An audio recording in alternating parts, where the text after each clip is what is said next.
في مشهد يشبه عيد الهيلوين الذي يتنكر فيه المحتفلون بأزياء السحرة والأشباح.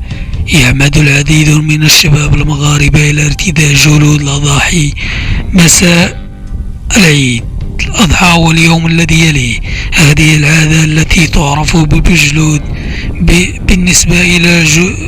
نسبة إلى جلود الأضاحي أو بلبطين باللهجات الشمالية ومناطق الجنوبية للمغرب.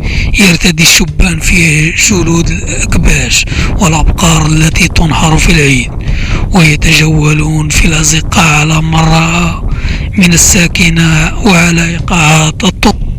وتتلخص طقوس بوجلود التي تنتشر في مناطق جنوب المملكة في ارتداء مجموعة من الشبان والأطفال جلود الأضاحي، حتى أنهم يضعون قرون فوق رؤوسهم في المحاولة للتشبه بها، ثم يطوفون في أحياء مما يشبه كرنفالا شعبيا يمتع المارة والسكان.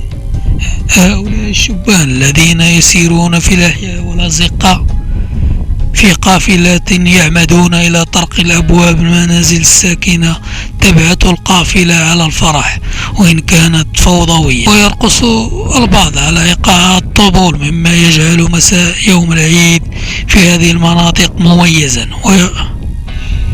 في المقابل يرى الرافضون للطقوس بوجلود أن هذه الاحتفالات الشعبية خرجت عن أهدافها الأساسية، وهي التسلية والخدمات الاجتماعية، لتتحول إلى مناسبة للتسول المقنع في ظل إصرار الشبان على الحصول على النقود من خلال طرق الأبواب وملاحقة المارة، مما يؤدي إلى إفساد فرحة. ليست طقوس بوجلود وحدها المميزة للاحتفالات الشعبية في عيد الأضحى في المغرب،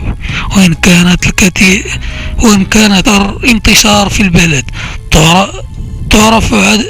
تعرف عدد من الأسر عادات أخرى تتمثل في تزيين الكبش ليلة العيد من خلال وضع الحنة على رأسه، اعتقادا منه بأن ذلك يبارك المنزل طيلة العام.